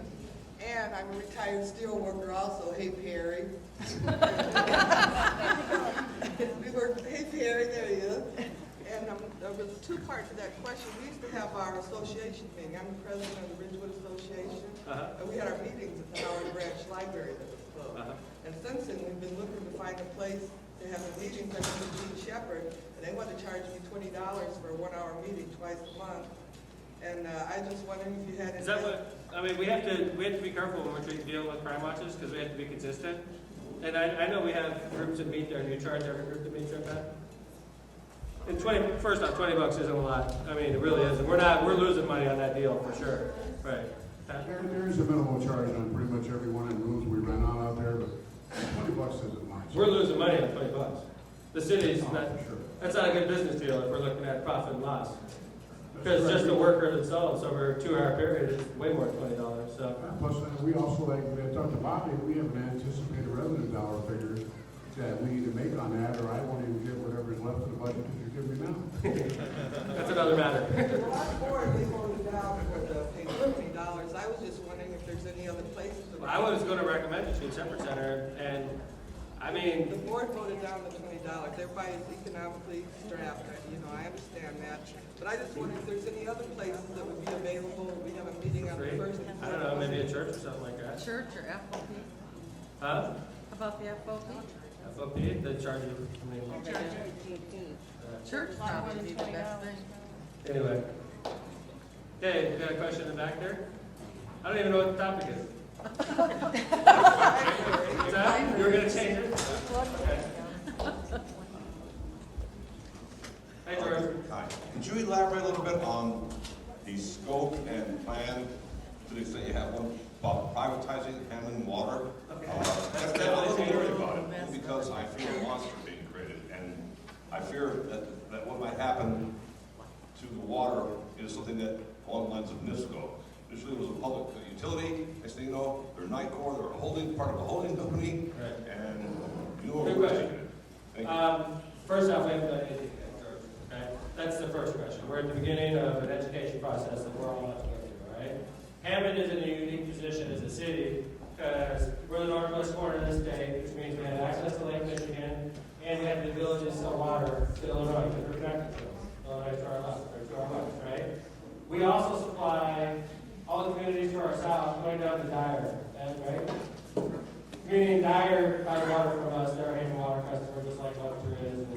So, if you wanted to sell water to Illinois, if you wanted to sell Lake Michigan water from Indiana to Illinois, like they do East Chicago, okay? East Chicago would have to go through Hammond to get to Illinois. If they can't get through Hammond, they can't get their water to Illinois, which is good for Hammond, because Illinois right now, we can sell water to Illinois at, grab the microphone, 5 times what we can sell it to what we're charging Indiana customers. That's correct. So right now, you're negotiating with Cal City. If we're selling water to Munster, what do you think it is? 60 cents per 1,000 gallons? It's 52 cents per 1,000 gallons. 52 cents per 1,000 gallons to Munster, which is regulated by the IURC. If we sell water to Cal City, we're negotiating a contract right now. We already do sell water, but I mean, ballpark, what do you think? $1.50, something like that? Close to $2. Close to $2. And why are we allowed to charge $2 to Cal City, but we're only allowed to charge 60 cents to Munster? Because it's out of state and the city of Chicago is charging $2.50 a thousand. We're still cheaper in Chicago. So what I'm saying is, we're super lucky to be here in Indiana right now. Rahm Emanuel, when he took over as mayor of Chicago, jacked up the water rates to all his customer communities so high, he's making Hammond Water Department a gold mine. Because we are the low-cost alternative. Now, what we have to decide is, are we going to maintain control of the water department and do this ourselves? Or do we cash out now and let some utility come in and do it? We have made no decisions at all. I mean, some of the numbers I hear, Indianapolis is privatizing their water. Okay? They made $400 million on the sale of their water company. And let me give you an idea of how much $400 million is.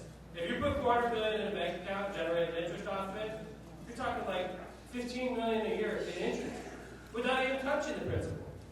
We could take $15 million and plug it into this budget that badly needs money, and we can pay for our firemen, and we can pay for our police officers, and we can pay for our street workers and our park workers, and we can do your streets. It could be the solution. It may not be, George. No, I just wondered. If the number's not good, I'm going to say Ed. Ed right now says, Tom, I can give you X amount of dollars right now, and we can maintain control. And I know you can, because I've looked at his plan. It's a good plan. If it makes more sense to keep it ourselves, I have no problem. We have great staff at the water department. We have great top customer communities already. This is a process, and we've made no decisions, George. And if I proved anything with the 4th District issue with traffic today is I'm open-minded about everything. If it makes sense, we'll go forward. If it doesn't, we'll keep control. I'm just leery of privatization, and it may be my own shortfall. I prefer, because I fear privatization because we'll be excluded from any input, any meaningful input as citizenry. And that's my only. Well, first off, if we were going to do something like this, George, you and I have grown to know each other over the last 8 years, right? You know I'm not hiding, right? I do my radio show every week. I do Mayor's Night. I go out in the community if I need to, and we confront the issues face to face. I promise you, this is a huge decision. I think everybody needs to be at the table, including the Hammond City Council people, including the residents, including the department heads, and we need to have an honest discussion. But until we know what we can fetch, what if somebody offers us $1 billion? What if somebody offers us $750 million? Or what if they only offer us $100 million? These are questions we don't know right now. Until we know what it's worth, we're not doing anything. Right now, Ed's renegotiating his contract with Cal City and Chicago Heights right now, right? Just like we have for years. We're doing nothing different right now. We're educating ourselves on the value of what it would be worth if we proceeded down that path. That's it. Does that contemplate future rates in terms of? Well, I can tell you where I'd be coming from. Let's say we did strike a deal. I would be interested in keeping Hammond residents' rates steady through the whole term of the contract. Yep. Hammond ratepayers, that would be, and it would lower the value of the company, because I would hold us steady. I'm not going to sell Hammond residents out to put money to make. So that would be the first, and secondly, and that'll back me up on this. I promised every one of those employees that you will be taken care of. If the new company doesn't pick you up, I will. Okay? So there's two things that I have to make sure, because I promised. I'm going to watch out for the ratepayers in Hammond. No offense to Munster and our customer communities. I'm watching out for the ratepayers in Hammond, and I'm watching out for those employees. Because part of the reason it's worth the amount it is because they're excellent employees. Okay? We've made no decisions at this point. Zero. We're educating ourselves as we speak, okay? We got smart people that have been through this thing before and are educating us. Nothing more than that. Again, I'm not being critical of it. I'm just. No, George, I'm fine. I have no problem with you bringing it up. I appreciate you bringing it up. And this is a topic we can talk about, so thank you. Any questions on this? And Ed, please jump in if you have anything on this. You sure? I'm going to add a few words. The city of Hammond is in a position to take advantage of what Chicago is doing to their wholesale customers. By the year 2015, the city of Chicago, the wholesale rate for 1,000 gallons of water will be $3.81. So it's a major opportunity for us to substantially increase our revenues or take advantage of monetizing our Illinois contracts and getting a chunk of money and moving on. One of the frustrating things, one of the frustrating things for me is we sell water to Munster. It's 60 cents to make it easy. And then Munster takes our water that our people worked on, we filtered it, we brought it through our system to get it to Munster, and they sell it to their own residents for $2.93 a thousand. $2.93? $2.93 a thousand. They're using our water that we filtered and we've got to them, and they triple charge their customers with it, quadruple charge them. That's frustrating. If anybody's gonna be making money off of that water, it should be us. It's our filtration plant. It's Hammond Residence filtration plant. So we're in a unique position. And coincidentally, the contracts with Cal City and Chicago Heights are both up, and they're long-term contracts, right, Ed? Chicago Heights is a 30-year contract that's expiring in November of this year. And Chicago City was a 20-year contract that's expiring in February. Which is unique timing. So both of these lucrative contracts are expiring, and Ron Emanuel is quadrupling the rates of water that he charges everybody else. So to tell you that Ed is not a popular man in the southern suburbs, he'd get free lunch anywhere in the southern suburbs right now because everybody wants water from him because they're getting held hostage by Mayor Emanuel right now. Yes, sir. You mentioned Mayor Emanuel a couple of times. Since he's become the mayor, he has pointed directly at our casino and with a bullseye. Yes, sir. And he certainly intends to get the Illinois money back on the Illinois side. Yes. Have we done any studies with the impact study that would have on our, not only the casino, but on the city as a whole financially? Great question. If suddenly there were an Illinois casino 5 minutes across the state line. Well, first off, there is. They just opened a new casino. We already saw the impact that had. This is the worst gaming year since I've been mayor. $33 million in gaming revenue, which is, to give you an idea of that poor number, before they went to Moab, the new Moab, Moab is the code name I've always used for it. Before they went to Moab, the old Horseshoe Casino did more than $33 million a year. And now they got this huge Taj Mahal casino, and they're doing less money than they were doing with the small boat. That's how bad it is right now. And then, so we already feel it, and that was up by O'Hara. If they put one downtown, it gets worse. If they put one close to Hammond, it gets worse. So, I don't really have to do a study to tell you that we may have seen the high point already on gaming. I hope it goes back up. We may have seen the high point already. All right? And now I hear stuff from the General Assembly where they're trying to pass a smoking ban that applies to the casinos. Listen, I don't smoke. All right? I don't gamble either. But I know one thing. I know when Illinois passed a smoking ban on the casinos, our revenue jumped like $1 million that year. Maybe even more. Because people like to smoke when they're losing money. Because it calms them down, right? So, the good news is, in Illinois, this is a very controversial topic. And they seem to not be able to get on the same page. At this point, and I can tell you time-wise, even if it passed this year, they would have to decide where it was going to be located, which will be a dogfight. Because everybody wants it, and it can only go to one spot. And then once they pick that location, they have to finance it and build it. So even if they pass it this year, I don't see it being up before 2015. And then we'd have to start competing with it. So we got a few years of uninterrupted fun. And by the way, Gary's down in the State House right now trying to get a land-based casino, which is why I'm down in the State House making sure they don't get a land-based casino. This is when I start to get in trouble because I'm also the county chairman, and that makes Gary people mad when they hear me say that. But my job is the Mayor Hammond. If I wasn't the Mayor Hammond, I wouldn't be the Lake County chairman. So I know where I have to draw the line. We got competitors in the casino industry all around us. They all want our money. In every session, I'm doing everything I can in that State House to make sure we protect it. Mayor Emanuel is aiming at our casino revenue, but good for us, he made the water department a gold mine. So he's hurting us on the casino revenue. Now we're looking at Ed saying, I think that's the new casino. I think we should appreciate what we get from Horseshoe, but let's start thinking about 2010 and 2020 and 2030. Let's start taking a look at these contracts in Illinois, and maybe we could, the amount we lose in casino revenue, we pick it up with increased water revenue, and we don't miss a beat. That's what we're trying to do. But we made no decisions, George, at this point. We're just trying to help improve our budget. It's very intriguing. Thank you. Questions? Yes, ma'am. What is Klein Avenue? How does that affect the casino revenue? Our casino probably helps. East Chicago and Gary, it's got to hurt. Because most of the casino gamblers are coming from Chicago. What is happening with Klein? I think Governor Daniels will be long gone before anything comes up with that. And by the way, Terry called me flip-flopper earlier, and I remember Governor Daniels right after that bridge went down, standing out there with his little hat on, and he had heavy jacket because it was cold, and there's TV cameras all around. He said, "We will rebuild this bridge." Did he not? Right on Klein Avenue. That is fact. Just like he said, nothing against, I'm never going to go against right to work. He said that as well. Call it what you want.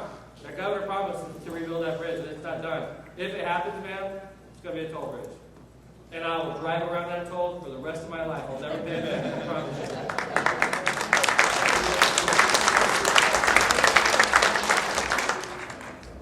Oh, I got a question from a little guy over here. Oh, we'll get to you in 2 seconds, okay, buddy?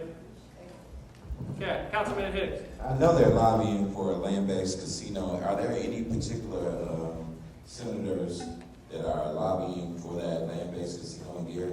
We're in good shape. We, Hammond people, are in good shape this year. All right? This year, the legislature is gridlocked because of right to work, which helps us on the land-based issue, all right?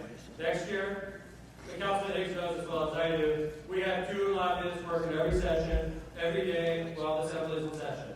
I have 2 really good lobbyists, and it's worth it. It costs us probably $80,000 a year, to be honest with you. But you know what? They saved us millions by being in there and protecting that gaming revenue.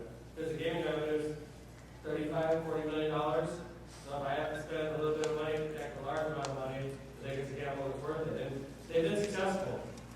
We beat land-based casinos 2 years ago in Gary, and it was this close. And we beat it with our lobbying team.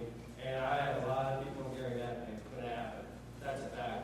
But I had to make a decision. Am I the mayor or am I the county chairman? Yes, sir. Well, getting back to the water, we get a summer discount, right? Or no? Well, I've been looking to keep Hammond residents locked if we did privatize. We've made no decision though, so believe me, I want this to be a windfall for you as a resident of the city. Okay? All right, this guy up here has got a question, little guy. I love it when. Oh my gosh, he's so nervous. I can tell. Very nervous. Oh no! Here it comes. The microphone.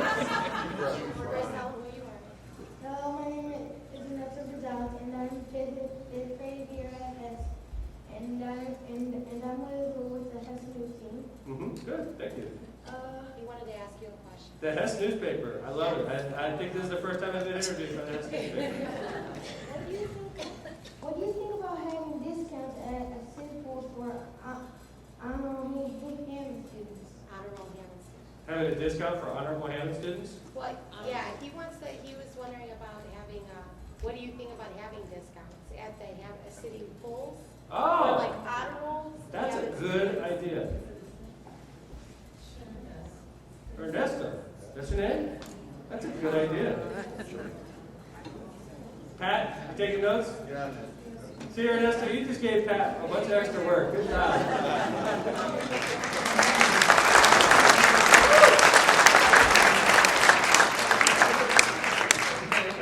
I'd like to introduce my chief of staff, Tom Daverton, Ernesto. Tom, what do you think about that idea? It's a great idea. I think kids that excel at school deserve something extra. And All right. I like the fact that you gave Pat more support. Yeah. We like to keep Pat really busy. So, thanks, Ernesto. I'm going to follow that up and tell you what. One thing that I always tell all the students is I never turn down a visit to a school. So if you want me to come out to your class and talk to your class, tell your teacher to call them at City Hall. We never turn down a visit, okay? All right, I'm going to follow that up. I think that's a great idea. Good job. All right. Sometimes kids make so much sense, don't they? Okay, how are we doing on the questions? We got a lot left, or?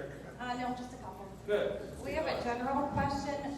Why is a company that prints a Spanish newspaper allowed to just throw them on our parkway grass at about every other house? Okay. Kelly Brady? You looked at me. You looked at me. Usually, when I get a tough question, I look, and all my department heads look away real quick. Kelly was looking right at me, so. If I can get the address where those are going and maybe a sample of paper, I have no problem contacting them and make sure that they deliver the first that they want them to be delivered and that they keep them out of the parkway. All right. I did the landline. Chris Cantar. I'm Unfortunately, because it's a newspaper, there is the issue of the freedom of the press. And if anybody throws anything on my property that I don't want, which sometimes is beer cans due to my proximity to Purdue, I just put it in my recycling bin. I would not throw it in the trash, so don't worry about that, Mylan. But if we do have, if anybody has an address, is it Oi? Is it Oi? Is it? The name of the paper? Yeah, go ahead. Which means today. If it's Oi, if it's today, I can send them a letter indicating that if they are going to place their papers, it needs to be on somebody's doorstep. It is an unsolicited newspaper, so, and it does not appear that they are responding to your complaints that you don't want it. So I would just say throw it in the recycling bin, but I will send them a letter indicating that they need to place it on people's doorsteps and not just chuck it onto the lawn like a piece of White Cool. Castle. Michelle, could you do me a favor? Could you make sure Chris Cantor gets a copy of that complaint? Yes. Okay, so, what we're gonna do it. And I'll put it in the mailbox if it's not postage. Dave Warren told me that it wasn't all. We'll forward it to the law department, she'll write a really nasty letter. And she's really good at that. But in the meantime, just throw it in your recycling bucket and pay it no mind if it was just a piece of McDonald's wrapper or something. Yeah, but a lot of times they don't get picked up. And then they get hit by the snowplow, they get hit by the lawnmowers, and then they're all over. Right. You know, and there are litter laws, you know, that's littering. First Amendment, like I said, we get, like, if we, think about it, if we did something against them, they can say we're violating their First Amendment rights. And they can say maybe the mayor doesn't like us because we said something bad about them to the city. And First Amendment laws are ugly. I had one when I first took over as mayor, it was over strip clubs. It cost us a lot of money to get out of the day. So, but we'll try, sir, we're gonna send a letter. I mean, Mayor, it's similar to when people put the political door hangers on your door. If you notice, there's like a lot of vacant houses where they eventually fall off and blow into the street. It's the same as that. It's a communication of a free speech nature, of a political nature, and it is given the highest level of protection. But I will send them a letter indicating that they're not allowed to throw it on city property because the parkways are city property, that they must place it on the steps like any other newspaper. Thanks, Chris. Okay, yes, ma'am. That newspaper comes out of Chicago, and if people would take the time to look at it and read part of it and look for the address or the email address to it and respond to it, if they got enough letters from it, they might stop it. Because on my street, I noticed the people driving down the street in a car, and the people in the rear of the car were throwing it out the windows onto the land. But you need to take time out yourself to respond. And if the address and the written address, the street address, and the email address is inside the paper. So all of you people, take a few minutes of your time and respond to it. And if they get enough gump from us people, they might stop it in this area. Thank you, appreciate it. This is regarding trains. On our way here tonight, we had to detour from Grand Avenue to Kennedy Avenue and back down Orchard Drive because a train was parked. This is a daily occurrence in Hussville. Can you help fix the age-old dilemma? This is an age-old dilemma. Hammond is a train city, we all know that. I'm gonna ask for JD, the assistant chief of police, and probably Kim to jump in and talk a little bit about our history with the trains. Yeah. It's a very complicated issue, very diversified one. We continue to write tickets to this day. We still write them. We never stopped. We were writing them for years and found out they weren't being paid by the railroads. They kind of do what they want. They think they're under some kind of federal guise, to be blunt. We went out to county to pursue the case. They settled out at Lake County. It was out of our hands. It's under their jurisdiction. We were actually supposed to be remunerated in some way in that case and get a portion of money back for the fines they should have paid. I don't believe that payment was ever made. So didn't they give us like radar guns or something like that? Early on, they were giving us small grants to buy equipment, but Like real small, right? Very small. I mean, like $1,000. When I took over, we had like $1 million in fines that we could have levied. That's a pretty good number. And then they came back for like thousands. They settled the case, and it's outside of our hands. It's through the county court system, and the prosecutor's office struck a deal with them. So I have to tell my police officers that spent hours writing these tickets, hey, good job writing those tickets. I got this radar detector for you. We had $1 million in fines we could have received, and we got literally pennies on the dollar. And it's outside of our hands. So we do, believe me, I hate trains just as much as anybody in here. And we What's the criteria for writing a ticket for a train? If it's stopped at the gate for 15 minutes without movement, then we write them, and we can write them every 15 minutes, and we do. Our guys look for that, our traffic guys especially. We still write a lot of tickets on your behalf. Or if they're excessively slow, right? There's a train car limit, a number of cars attached to the engine, so we can actually look at that if it's overly long. Okay. Trains. Anybody have any questions on that? Why can't they just park east of Grand Avenue? You know, they pull right up to Arizona, shut the lights off, and sit there for 45 minutes. So they get clearance. I understand they gotta have clearance. But why can't they sit the other side of Grand Avenue where there's nothing east of there? We've had maybe it's time for us to have a summer with these guys again, but JD was saying something that I don't know how you caught it. He said these guys act like they're above us. Legally, they're way above us. They're as powerful as states, basically, under the federal law. They don't really look at mayors and get very intimidated. Along their line, they have thousands of mayors that are, kicked off of them every single day. So when I call them, I want to sit down with you guys and tell you what's what. They're not that impressed. I've actually seen the engineer get out of the train and go into the subway. You know, while the rest of Hessville's trying to get around that. You know, well, yeah, Anyway, as long as they weren't blocking any, I mean, if they parked there and they weren't blocking, I guess that would be Grand. If they weren't blocking Grand where they were parked, but if they were, They blocked Parrish, Yeah. they blocked Grand, all the way. I know. Questions? Any other questions on trains? I mean, I guess we could try to set something up again, but it's hard. It really is. These guys are above us. I don't have a question, but I'd like to go back to the Henry unit. Most of you people here are from the Hessville district. I don't see you people at the community watch meetings. Last week there was a minute handful of people that showed up there. If you wanted to know more about what's going on at the Henry unit, Officer Scott will be glad because to tell everybody.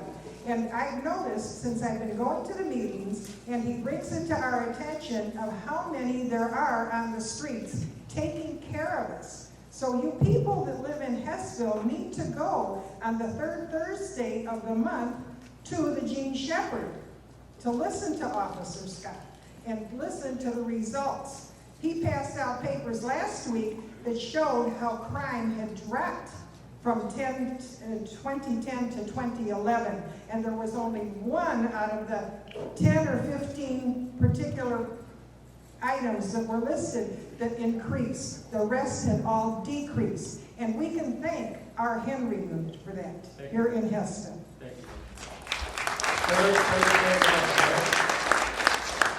Third Thursday of the month at the Gene Shepherd Center, the Hessville. 7:30. 7:30. Thank you. And I can tell you, in addition to Scott, who goes religiously to these meetings, Chief Miller, JD, go to a lot of meetings, as do I, and I know your councilman as well. Crime watches work, and they're active in a lot of Hammond. You go up north, Robertson, North Hammond, very active crime watches. Edison, very active crime watches. East Hammond, very active crime watches. And then you get out towards Hessville, my neighborhood too, Woodmark, that's not as active as they should be in Hessville. I think Hessville is probably even more active than where I live. My neighborhood is abysmal at the crime watch. And I prefer to admit it, but I do go to a lot of crime watches. And I can tell you, I believe in them. The officers are trained to go out there and work with you. You can give your complaints directly to the officer. And if Scott can't get it done himself, he'll bring it to somebody who can get it done, right? It works. This stuff works. And I appreciate you bringing that up because it's, in a lot of Hammond, it's very active crime watches. And unfortunately in Hessville, it seems like we have trouble getting it going. So thank you for bringing that up. Okay, next question. This is a comment. Condition of schools deterring home sales. What's that? The condition of schools are deterring home sales. Really? Okay. I think this is a beautiful school we're standing in right now. I think they do a great job. I think the elementary schools in Hammond are really in great shape. And it starts getting tougher from that point. We know that. I trust the school city to do their job, and that's their job. I got a tough job myself. I don't know if anybody noticed, I'm getting my butt kicked a lot right now. I don't really have time to delve into school politics right now because they got their own issues just like I do. But I tell you, this is an addition to Hessville. This school is beautiful, and I think that, so, we're all challenged right now. So, all right, let's go ahead and do the next one. Hessville Skate Park needs to be shared with kids that do BMXing or bring Turner Park equipment to Hessville. I know who asked that one. Did I get it right? What? Did I get it right? Is that you? No. Oh, I thought it was Barry. I know Barry's you're big with biking, right, Barry? Oh, dirt bikes, yeah. I thought that was you for sure. I'm sorry. I can sneak up with that too. Extreme park would help. Oh, yeah. So, that's a skateboard park. You would like to see it used for biking. When you first, I think, built it, the kids that did BMXing and all that were able to go there. Right. Now they're not allowed Yeah. to go there. Is there something we can do for the kids that do BMXing? That's a great question, and if we were in better financial condition, I'd like to try to get something like this done this year, but I've seen parks just for bikes. I drive by one when I go to Indy, and I go to Indy pretty often. They have really neat, like, it's all like concrete, very smooth, and it's just for biking. The skateboard park, what's that? The Velodrome? Oh, the one in, oh, yeah, it's right by the Velodrome, you're right. Yeah, it's White River Park or something like that. Yeah, but they have bike parks that are like skateboard parks. You can take skateboards or bikes in there, but this skateboard park in Hessville, those guys are experts. They're pros. They jump bikes for a living. If we had a guy on a bike in there and then a kid on a skateboard and there was an accident, which is probably likely, I think it would be a bad accident, so. It would, I mean, with me being an EMT, it is kind of ugly, Thank you. but there's the Turner Park equipment that isn't even being used. The Well, I skate mean, park technically, equipment, it's a skateboard park too. But it's never used. How many people use that skateboard? I agree, it's probably the least used skateboard park, but it is the skateboard park, right, Pat? It is, it's definitely underused, but we still get kids in that neighborhood over there that do use it periodically. And there's not a lot involved with that particular park, not as elaborate as the one we built. But what would you suggest, what would you have, Phil? Take that equipment that's not being used and bring it over here for. It is being used, it is being used by kids that walk over there. I mean, it's not a big use because of where it's at. But I mean, it is being used, and I suppose we can take a look at it, and I'm Because not my quite sure son where I rides put his it. bike, the Munster. In the summertime, my son rides his bike, the Munster. Well, the good news is, as far as bike trails are concerned, I think your son will be happy, because we do have some money programmed for bike trails this year. In North Hammond, in the 4th District, all down the Monot line, and we're talking about a bridge going over 165th to link up our bike trail by Maywood School to the bike trail south of Maywood School, getting over 165th so that you could ride without having to go at Great Crossing, which is extremely dangerous. So there's not gonna be no bikes allowed in the skate park, No, there's not gonna be bikes allowed in the skate park. and there's nothing that can be done. But what I'm doing, no, because it's Because too we have all small. this open land. But ma'am, I mean, what I'm saying is, there are options. I'm a biker myself. I bike hundreds of miles in the summertime. What I'm saying is, I'm gonna give your son more options Well, for it's not just trail, one. oh, I'm No, sorry, you for know. trails than he has now. But it would be a bad mix to have bikes and skateboards in the skateboard park. Because there's people up here that were nervous about skateboard parks in the first place, because we were gonna get sued. Chris, do you know how much we've been sued since we've opened both of our skateboard parks now? I can't recall one, but I could be wrong. No, we haven't been, the only thing we've been sued on for parks is somebody walked under a bleacher and cut their head. Yeah. But that's, That was an optimist. yeah, that's an option, and somebody was run around under the bleachers and banged their head. Yeah. But that's been it, I haven't seen anything for the skate park. But if we had a skateboard, bike mix, I just don't think legally that. The only way I could foresee it to be feasible is if it was on alternating days and one with the exclusion of the other, or alternating weeks or something like that, but they cannot both be out there at the same time because it would be too dangerous. Well, maybe we could look into it, see if there's something we can have. I will look into it. I mean, the bikes cannot go in the skate parks that we design because of the ball effect, the spokes or pedals.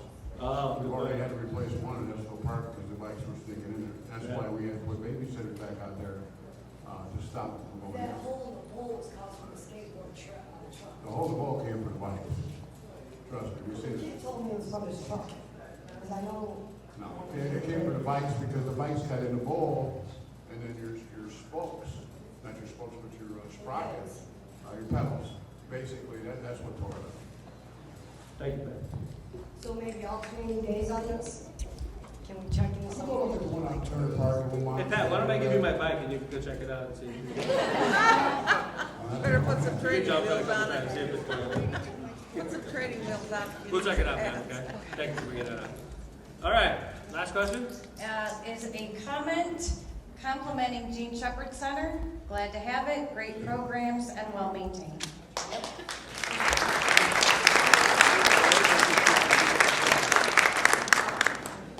That's it.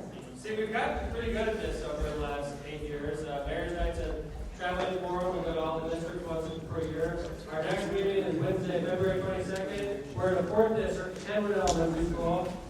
Should be a great time. It's only a month away. Thank you all for coming out to Mayor's Night.